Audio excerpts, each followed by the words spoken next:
Good morning, Phoenix. We are starting chapter 4 today. We're going to do the first section of chapter 4, so let's get after it. Hey, look at that. So the first section of chapter 4, you can see here, deals with squares and square roots. That's something we know a little bit about already, right? First up, I have a question for you. Do you know the difference between a square and a square root? Like, what is the square of 9 and what is the square root of 9? You know? Well, 9 squared equals, the square root of 9 equals, it is 81 and 3, right? Did we know that already? Do you guys know that this little guy is called a square? Sometimes we read that 9 to the second power, but reading something as to the second power means the same as squaring it. And what the cool people say is squared instead of to the second power.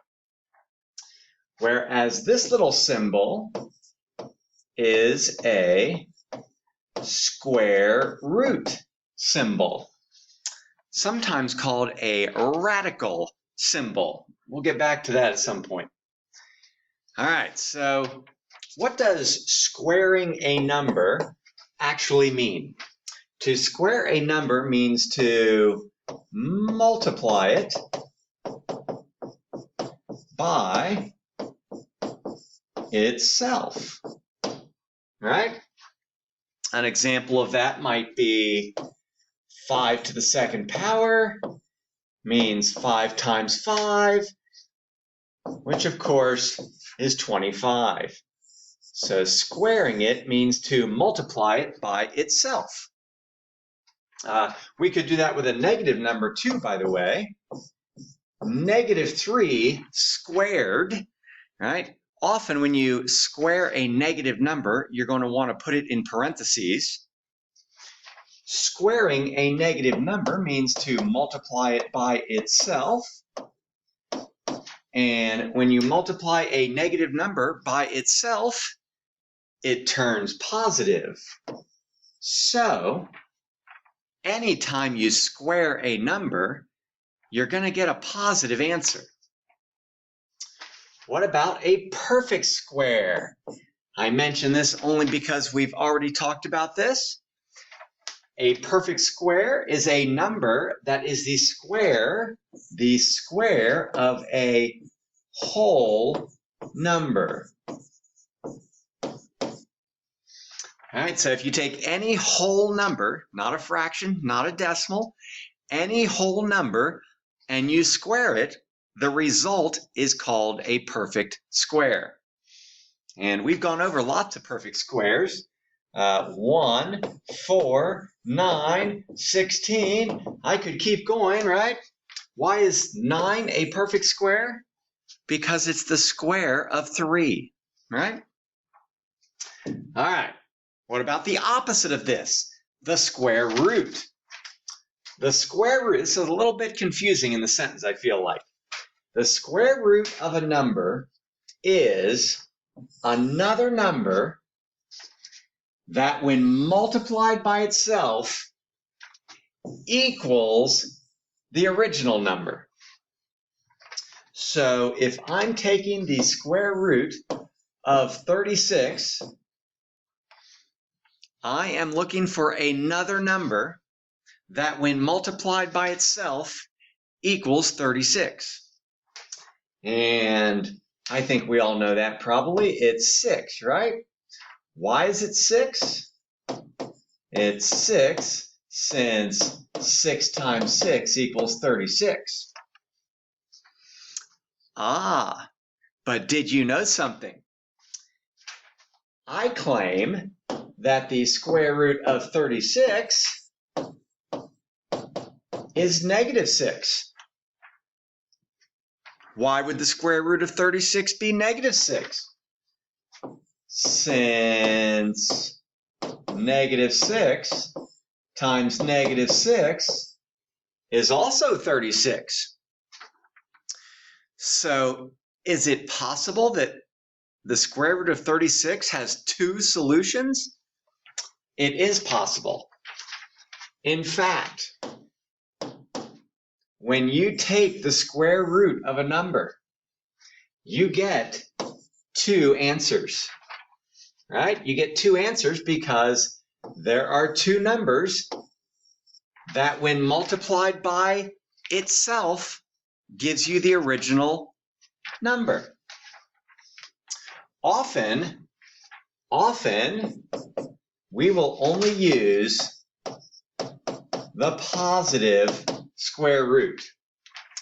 But there is one time when we use both answers, and that is when you are solving an equation. When solving an equation, you want to consider both answers. Squares and square roots. Look at that. Squares and square roots are opposite operations.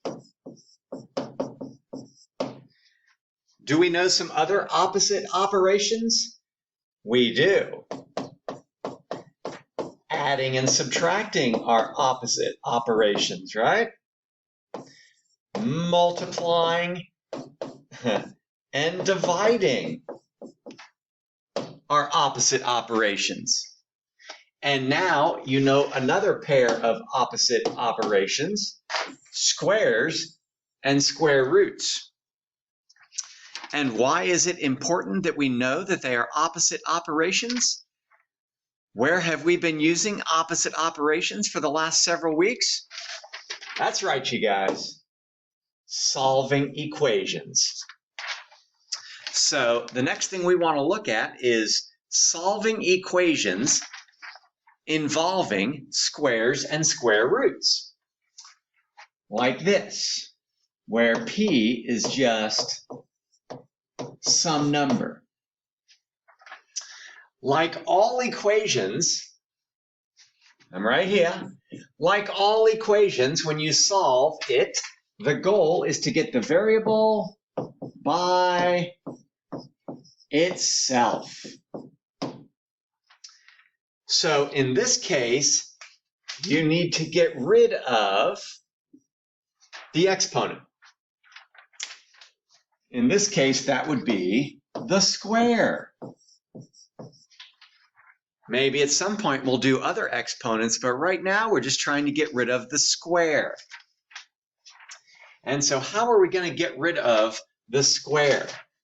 Well, just like we get rid of all numbers, we're going to do the opposite operation. That's how you get rid of a number, by doing the opposite operation that that number is doing to the variable. So if I have x squared equals 100, I am going to solve that by taking the square root of both sides. Take the square root to get rid of the square. All right? When I take the square root of x squared, I get x. What do I get when I take the square root of 100? Well, I get 10 or negative 10, right? Two answers when solving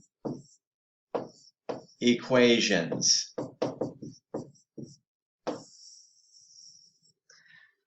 Anytime we're solving an equation, we are going to want to consider both square roots.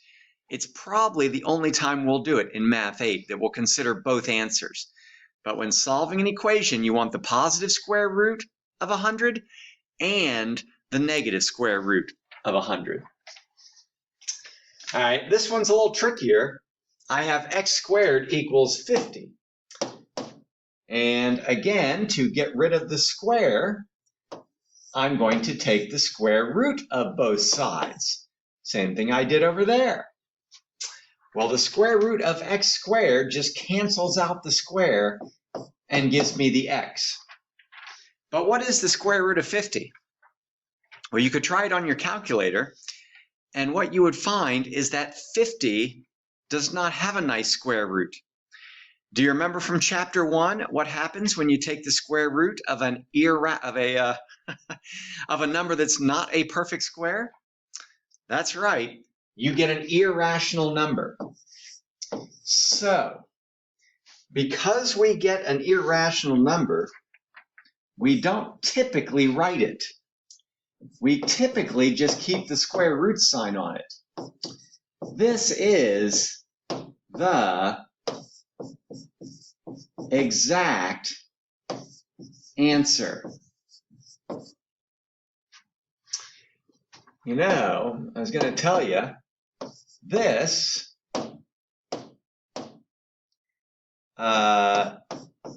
it is irrational, so you can't give an exact decimal. Remember, an irrational number is like the number pi. It is a decimal that is non-terminating and non-repeating. So the only way to give the exact answer is just to leave it as the square root of 50. But since we're solving an equation, we also want negative the square root of 50, giving me both answers, right? All right. Sometimes we will round the answer. The directions will say round the answer to the nearest tenth or something like that. But the only way to give the exact answer is to leave the square root of, or the square root sign on the answer. All right. What about taking the square root of a fraction? Seems like it would be hard, but it's not.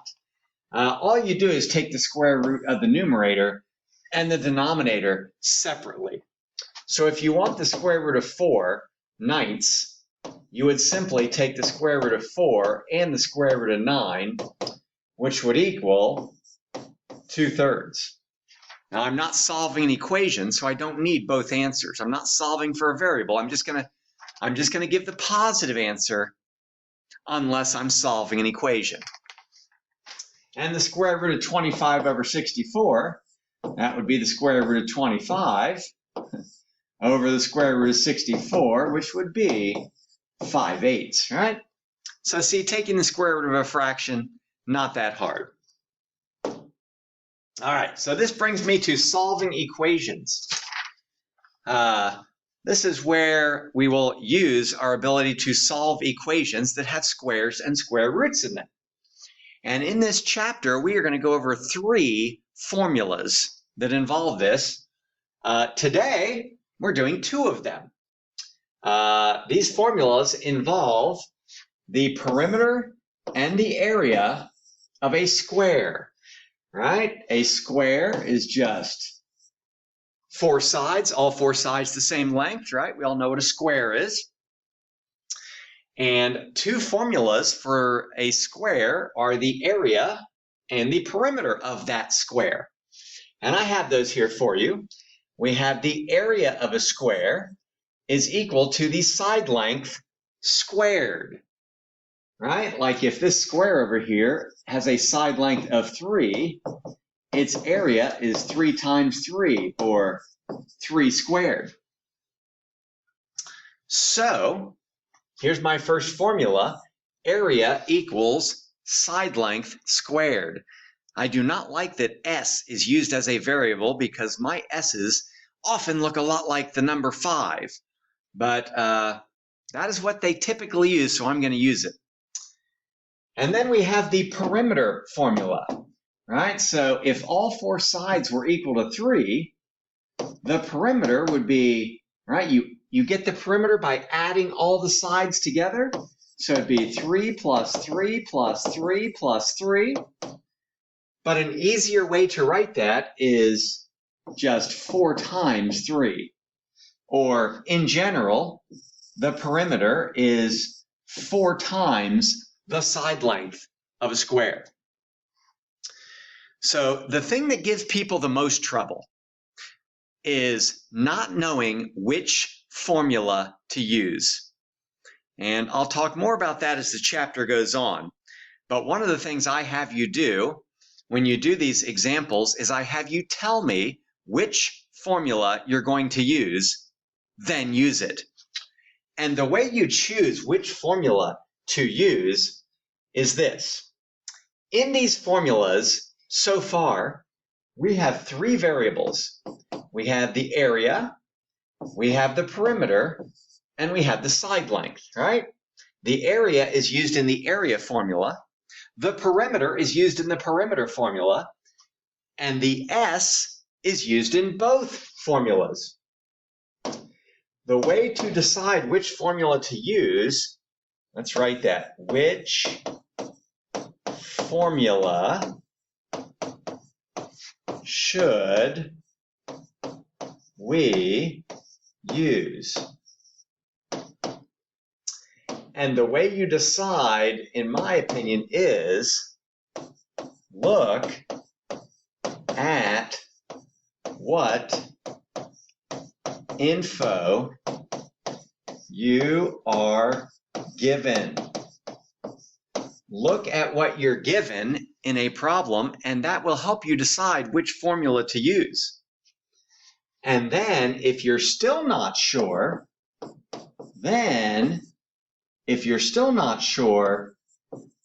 what are we solving for? So first look at the information you're given, then look at what you're solving for, and that will help. So let's do a couple examples and we can call it a day here. I have a square painting has an area of 460 square centimeters, right? Square centimeters. What is the length of the one side of the painting to the nearest tenth of a centimeter? And what is the perimeter? All right, so the first thing I'm looking at in this problem is what I am given. And what I am given is the area. So I know I'm going to have to use the area formula because I was given the area. Even though at the end of this problem I want to solve for the perimeter, I was given the area. I'm going to have to use the area formula. So the first thing I do is I say, what's the formula for area? That is area equals side length squared. I really want you to first write down the formula you're using. Then we will substitute the numbers in. So since I was given the area, I can substitute that in for A, the area, and I would have 460 equals side length squared. That is what my formula looks like when I substitute the area in. Now I can solve it. So we just went over solving these. To solve this, I need to get the S by itself. So I need to get rid of the square. How do I get rid of the square? Well, I do the opposite operation. I take the square root of both sides. And the square root of 460 is 21.44, and it keeps going. But in the problem, they asked me to round to the nearest tenth. So I would look at the first decimal and say, I'm going to keep it the same. The answer would be 21.4. But of course, I want to put units on my answer. And my units in this problem are centimeters. 21.4 centimeters is the side length. So we go to the second part of this problem now. where I am solving for the perimeter. So this time I'm going to use the perimeter formula, 4 times the side length. And now that I know what the side length is, I can substitute that into my formula to find the perimeter. And the perimeter would equal 4 times 21.4. So I'm writing down the formula, then I'm substituting in the numbers. And to solve that, all I need to do is multiply these two numbers together. The p is already all by itself. I just need to multiply 4 times 21.4, which I think gives me 85.6. So my answer is 85.6 centimeters is the perimeter. We need to look at one more example and we are done. All right, our last example says, the perimeter of a picnic table is 20 feet. What is the area of the table? So this is a good example of how I pick what formula to use. Even though I'm solving for the area, I was given the perimeter. The perimeter is 20 feet. So because I know the perimeter, I'm going to have to use the perimeter formula. And the perimeter formula is perimeter equals 4 times side length. Notice this is not going to get me the answer I want, which is the area. But since all I know is the perimeter, I'm going to have to use the perimeter first to get the side length. Then I can use the side length to get the area. So I'd start with the perimeter formula and I would substitute the number in. I was given the perimeter, so I'll put the 20 in for the p. And I have 4 times the side length. And now I need to solve that. How do I get rid of the 4 so that the s can be all by itself? Well, I get rid of the 4 by doing the opposite operation. That 4 is multiplied by the s, so I'm going to divide both sides by 4. And that gives me that s equals 5.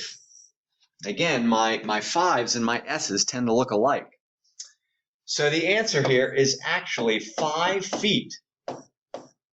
That is the side length of the picnic table. I should probably write that down. Side equals 5 feet. And now I can use the area formula because I now know the side length. The area formula would be that the area is equal to the side length squared. So when I put my numbers in, this is going to look similar. I get the area is equal to 5 squared. And to solve that, all I've got to do is square the 5. So the area would be 25, or when I put the units on it, it would be 25 square feet. So I want you to notice one more thing here, and we're done. I would like you to notice this. Perimeter and side length are measured in regular units. Right? They are measured in regular units, which in this case is feet. Whereas area is measured in square units. Notice they are measured in square feet. That will always be the case, and it is important that you put the correct units on your answer, depending on what you're solving for. All right, hope you guys have a great weekend, and good luck on the homework.